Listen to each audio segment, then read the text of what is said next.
Hi நண்பா, இந்த ஒரு வீடியோவில் நடிகர் அஜித் சாரால் குட் பை டக்லி திரைப்படத்தோட தயாரிப்பு நிறுவனம் எடுத்துள்ள அதிரடி முடிவு என்ன அப்படின்றத வீடியோக்குள்ள போய் டீட்டெயில் வந்து பார்த்துடலாம். அதுக்கு முன்னாடி உங்களுக்கு அஜித் சாரை எவ்வளோ பிடிக்கும் அப்படின்றத மறக்காம கமெண்ட் பண்ணுங்க.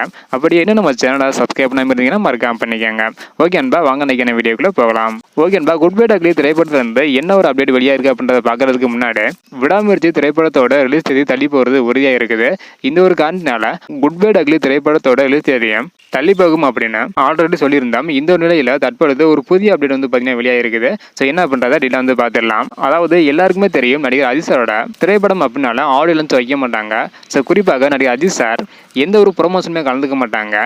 இந்த ஒரு காரணத்தினால அஜித் சார் மீது நிறைய குற்றச்சாட்டுகள் வந்து பார்த்தீங்கன்னா இருந்தது. அது மட்டும் இல்லாமல் குட் பை டக்லி திரைப்படத்தோட தயாரிப்பு நிறுவனம் ஒரு தெலுங்கு நிறுவனம். இந்த ஒரு காரணத்தினால அஜித் சார் ப்ரொமோஷனுக்கு வரல அப்படின்னா எப்படி படத்தை ப்ரொமோட் பண்றது அப்படின்னு தயாரிப்பு நிறுவனம் யோசிச்சிருக்காங்களாம். இதனால ஒரு புதிய ஒரு முடிவு வந்து பார்த்தீங்கன்னா எடுத்திருக்காங்க. அதாவது தெலுங்கில் கொடியேற்றி பறக்கும் நடிகர் சுனில குட் பை டக்லி திரைப்படத்தில் நடிக்க வைக்க தயாரிப்பு நிறுவனம் முடிவு பண்ணியிருக்காங்களாம். அப்படி நடிக்க வச்சா கண்டிப்பாக தெலுங்குல இந்த ஒரு திரைப்படத்தை நல்லா ப்ரொமோட் பண்ணலாம் அப்படின்னு முடிவு பண்ணியிருக்காங்களாம். ஒரு தமிழ் தயாரிப்பு நிறுவனமா இருந்துச்சுன்னா கண்டிப்பாக இந்த ஒரு பிரச்சனை வந்து இருக்காது. தெலுங்கு தயாரிப்பு நிறுவனம் தயாரிக்கிறதுனால ப்ரொமோஷன் செய்யறதுல ரொம்ப பிரச்சனை வந்து ஏற்பட்டு இருக்குது. இந்த ஒரு பிரச்சனையை புரிந்து கொண்டு நடிகர் அஜித் சார் ப்ரொமோஷன்லாம் கலந்துக்கிறாரா இல்லை அப்படின்றத வெயிட் பண்ணி பார்க்கலாம். ஓகே நண்பா, நீங்க சொல்லுங்க, நடிகர் அஜித் சார் எந்த ஒரு ப்ரொமோஷன்லையும் கலந்துக்க மாட்டாரு. இதனால தயாரிப்பு நிறுவனம் பலரும் வந்து பார்த்தீங்கன்னா குற்றச்சாட்டு வைக்கிறாங்க. இதை பத்தி உங்களோட கருத்து என்ன அப்படின்றத மறக்காம கமெண்ட் பண்ணுங்க.